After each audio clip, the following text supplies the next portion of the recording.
San Fernando Valley, 1973. Several boys are getting ready to have their pictures taken, while a couple of others set off a cherry bomb in the bathroom. One of the boys, Gary Valentine, sees the photographer's assistant, Alana Kane, and becomes smitten with her. He tries to talk to her, though she seems disinterested due to the fact that she is 25 and he is 15.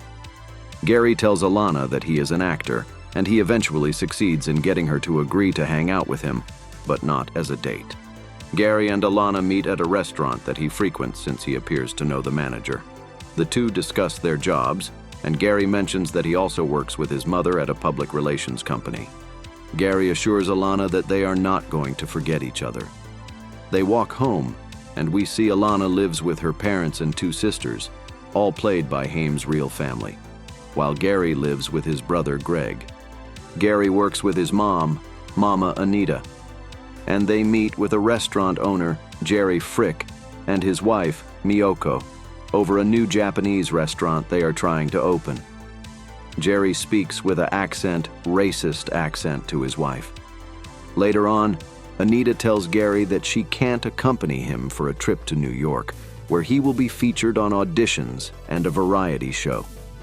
Alana accompanies Gary to New York, where he rejoins his movie partners from the film Under One Roof, where he starred as one of many siblings, along with renowned actress Lucille Dolittle. During the show, Gary hits Lucille over the head with a pillow, and when being interviewed, he makes a joke about doing 3 beavers. Lucille later angrily chastises him and hits him. Afterward, Gary meets with an agent, Gail, and does a commercial for a vest. While this happens, Alana befriends another actor named Lance. Upon returning to California, Alana begins a relationship with Lance. However, when she brings him over for dinner with her family, he declines to say a prayer because, despite being raised in the Jewish faith, he identifies as an atheist. Alana breaks things off with him shortly afterward. Gary soon gets into the waterbed business and gets his friends Kirk and Mark, along with Alana, now that they are becoming friends, although Gary is still in love with her. They go to an expo called Soggy Bottom, where there are other booths like one for the Munsters, with Fred Gwynn in attendance. As Gary tries to sell the waterbeds, cops come to aggressively arrest him on suspicion of murder. Alana runs all the way to the police station, where Gary is soon let go when their first suspect says he doesn't know Gary. He leaves the station and hugs Alana. Alana operates the phones at the waterbed business, with Gary telling her to sound sexier, but he feels she overdoes it. He later accompanies her to meet an agent, Mary Grady. When she asks Alana if she would do nudity in films, she initially says yes, but Gary urges her to say no. The two argue on the way home because Gary isn't comfortable with audiences seeing Alana nude when he can't. She later relents and shows him her breasts, but slaps him when he asks to touch them. Alana joins Gary at an event to sell waterbeds, where Gary meets a girl from school named Sue Pomerantz. The two chat and go off to hook up, which Alana sees and appears jealous for it. She randomly kisses another guy out of spite and then walks home in nothing but her underwear, as she was modeling that way. Later on, Alana goes to an audition for a part alongside actor Jack Holden. He takes a liking to her and compares her to Grace Kelly. Jack takes Alana to a bar, where Gary and his friends also make an appearance. Jack runs into his old friend, director Rex Blau, and they convince everyone in attendance to watch Jack recreate a motorcycle stunt from his film, The Bridges of Tokosan, which he did with Kelly. Alana sits on the back of the motorcycle, but as soon as Jack takes off, Alana falls backwards. Gary runs all the way to Alana to make sure she is okay while everyone else cheers for Jack. He walks back with her to the waterbed store where she falls asleep. Gary contemplates groping her but decides against it.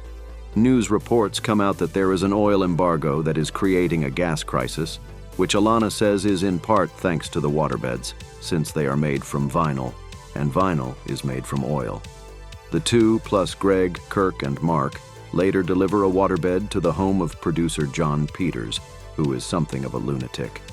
He grills Gary for the pronunciation of his girlfriend's name, being Barbara Streisand, and explicitly threatens to kill Gary's whole family if he messes anything up during the setup. Gary and Alana set up the waterbed, but accidentally pull the hose out and get the carpet wet. They get the other 3 boys out of there quickly. On their way out, they run into John coming up a hill, where he forces them to take him to the gas station to fill up since his car broke down. They leave him there when they see John threatening to light a man on fire by spraying him with the gas nozzle while holding a lighter. They drive back towards John's car, where Gary starts to smash the windshield. Unfortunately, their truck runs out of gas, and they have to roll the truck carefully down the hills backwards until it eventually stops in the middle of the street somewhere. Gary and the boys go off to get gas, while Alana sits on the street. John walks nearby and throws a garbage bin through a store window, but she manages to avoid being seen by him before he tries to hit on 2 tennis players. With the waterbed business failing from the gas crisis, Gary and Alana look to move on to other work. Gary invests in a pinball arcade while Alana decides to do volunteer work for mayoral candidate Councilman Joel Wachs. Gary and Alana have an argument, leading to them parting ways. While Alana is taking calls at the campaign office, she notices a creepy guy scoping the office out. She confronts him, but he gives her vague responses as to why he is there. Alana is later invited to drinks with Wachs, where the creepy guy is sitting nearby again. She meets Wachs's partner, Matthew, and Alana learns that Wachs is gay and that the creep is most likely a spy trying to dig up dirt on Wachs and his campaign. Wachs asks Alana to go home with Matthew and pretend that she is his girlfriend. When they get home, Matthew breaks down in tears, asking Alana if she has a boyfriend.